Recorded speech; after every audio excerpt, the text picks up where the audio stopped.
한국 인터넷에는 다양한 공포 이야기가 많이 돌아다니고 있습니다. 그중 하나를 각색하여 매우 길게 작성해드리겠습니다. 때는 여름방학. 주인공인 민수는 친구들과 함께 산속에 한 오래된 별장에 가기로 했습니다.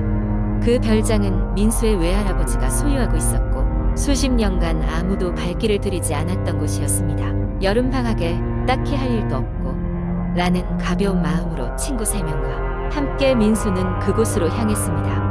별장은 산의 중턱에 위치해 있었으며 초입에는 오래된 나무들이 하늘을 가릴 정도로 무성하였습니다. 별장에 도착했을 때 그곳은 미스터리한 분위기로 가득 차 있었습니다. 낮고 녹슨 철문이 삐걱거리며 열렸고 주위에는 아무도 손대지 않은 것 같은 정원과 나무들이 주변을 에워싸고 있었습니다. 별장 안은 먼지가 수북이 쌓여 있으며 문을 열 때마다 쿵쾅거리는 소리가 으스스함을 더했습니다. 민수와 친구들은 짐을 풀고 각자의 방을 정한 후 늦은 저녁을 먹기 위해 부엌으로 향했습니다. 부엌에서 저녁을 준비하던 중 한 친구가 벽에 걸린 낡은 사진을 발견했습니다. 그 사진에는 가족으로 보이는 사람들이 별장 앞에서 찍은 사진이었지만 그들의 얼굴은 모두 희미하게 지워져 있었습니다. 민수는 그 사진을 이상하게 여겼지만 대수롭지 않게 넘기기로 했습니다. 저녁을 먹은 후 친구들은 거실에서 모여 이야기꽃을 피웠습니다. 이야기의 주제는 자연스럽게 이 별장에 관한 것이었습니다. 민수의 할아버지는 이 별장을 지을 때부터 여러 가지 기묘한 일들이 벌어졌다는 이야기를 들려주었습니다. 과거에 이곳에는 한 번도 밝히지 못한 실종 사건이 있었다는 것이었습니다. 세월이 지나면서 사람들의 기억 속에서 잊혀져 갔지만 그런 연유로 별장이 지금까지 비어 있었다는 것입니다.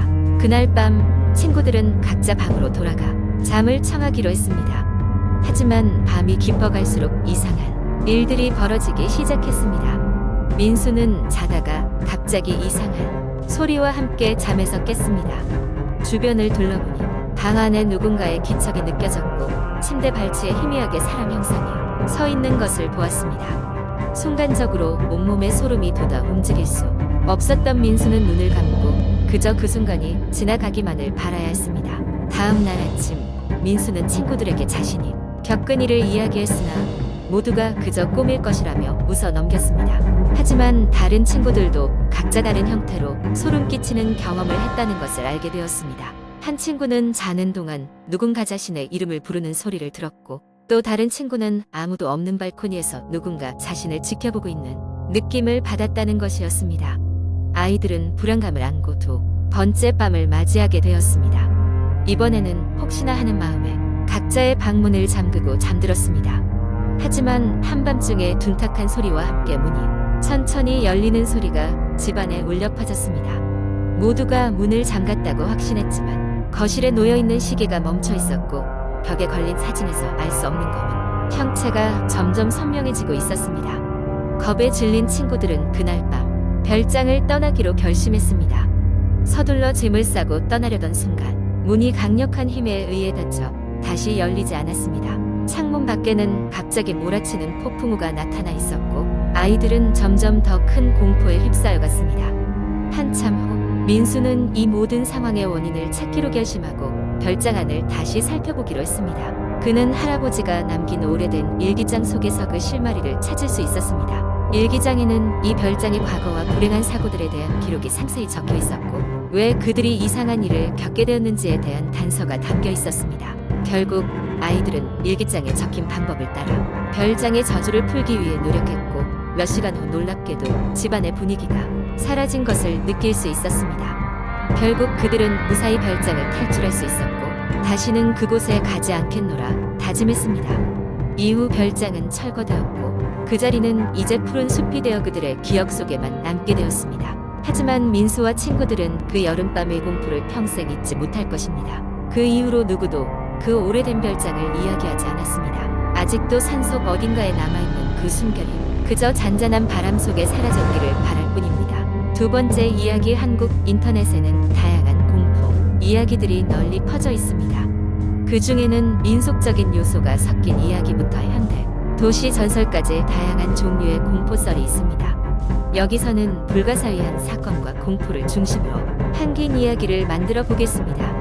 이야기는 어느 작은 시골 마을에서 시작된다. 이 마을은 한때 활기가 넘쳤지만 몇 년 전부터 사람들이 하나둘 떠나기 시작하면서 거의 유령 마을로 변해갔다. 그럼에도 불구하고 한 가족이 이곳에 남아 있었는데 그 가족은 오랫동안 이 마을의 터를 잡고 살아온 김씨 가문이었다. 김씨 가족은 오랫동안 이 땅을 지켜왔고 마을의 전통과 이야기를 소중히 여겼다. 그러나 최근 들어 이상한 소문이 돌기 시작했다. 인근 숲에서 이상한 울음소리가 들리거나 밤늦게 빛이 없는 곳에서 귀신처럼 하얀 옷을 입은 여성이 돌아다닌다는 이야기였다.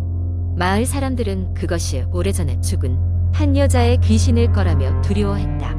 그 여자는 한때 마을에 살던 인물로 비극적인 사고로 생을 마감했다는 전설이 이어져 내려왔다. 하루는 김씨 집의 막내딸인 수진이 친구들과 함께 호기심에 그 숲으로 모험을 떠나게 되었다. 다들 겁에 질려 집에만 있고 싶어 했지만 수진은 직접 확인하지 않으면 헛소문일 뿐이야 라고 말하며 친구들을 설득했다. 그날 밤 아이들은 손전등 불빛을 의지해 숲 속으로 들어갔다. 처음에는 별다른 일이 없었다. 풀벌레 소리가 가득한 숲은 평화롭게만 보였다. 그러나 숲의 깊은 곳으로 들어갈수록 이상한 느낌이 들기 시작했다. 주변의 기온이 갑자기 차가워졌고 나뭇가지가 으스러지는 소리가 들렸다. 아이들은 점점 겁에 질려갔지만 수지는 굴하지 않고 더 깊이 들어갔다.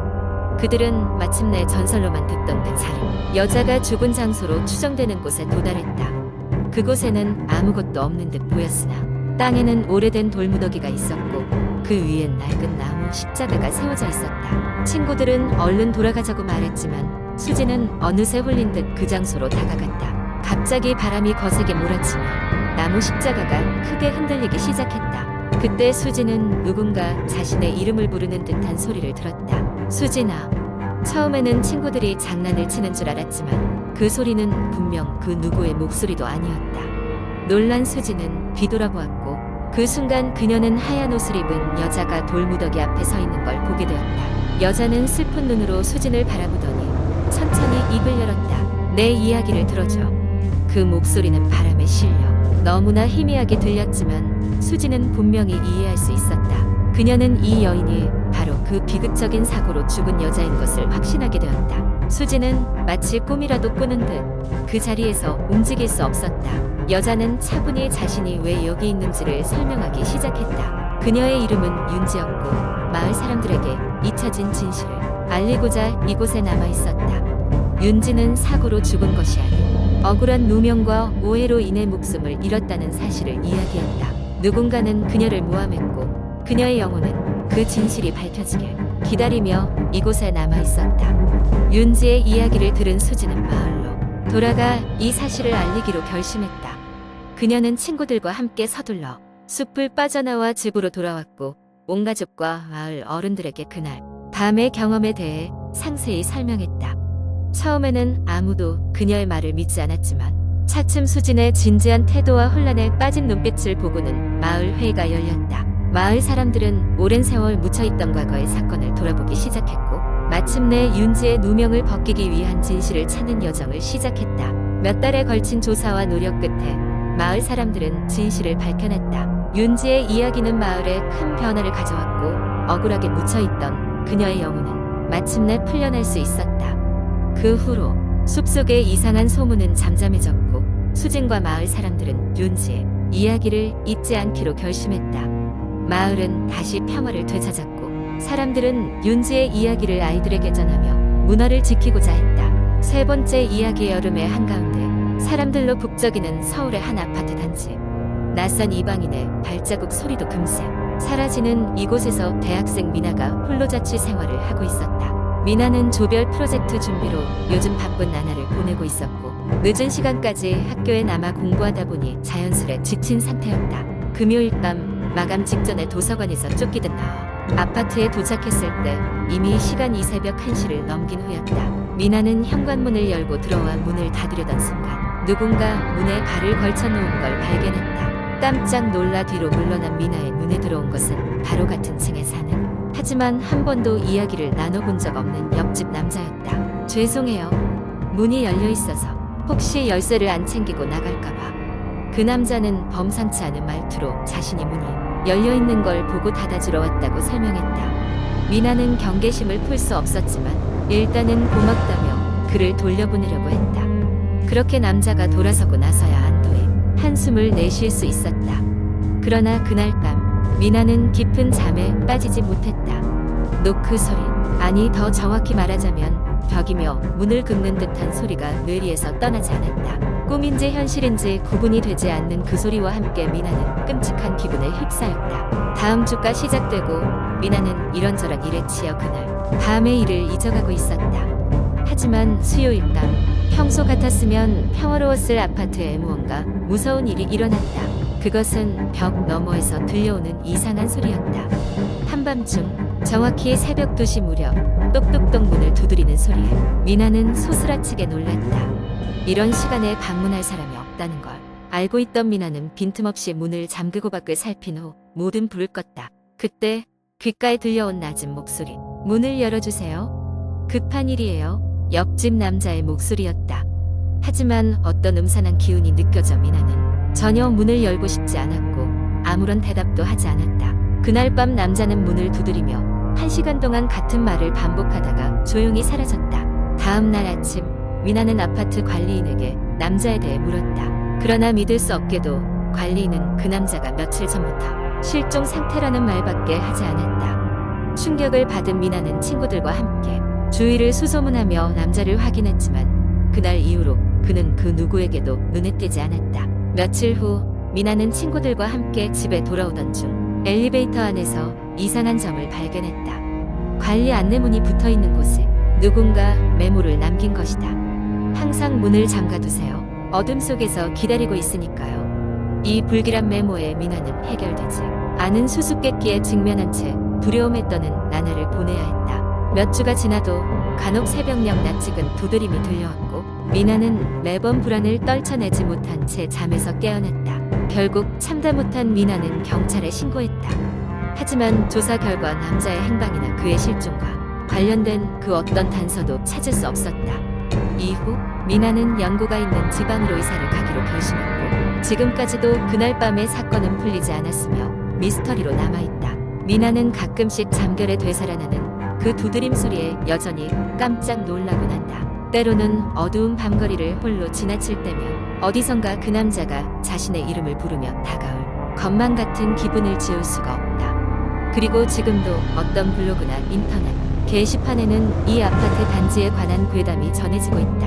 한밤중 벽 서편에서 들려오는 두드림 소리, 행방불명된 남자, 그리고 풀리지 않은 수많은 의문들로 가득한 이야기는 여전히 미나의 기억 속에 남아 때때로 그녀의 귀가 아는 길을 오싹하게 만든다.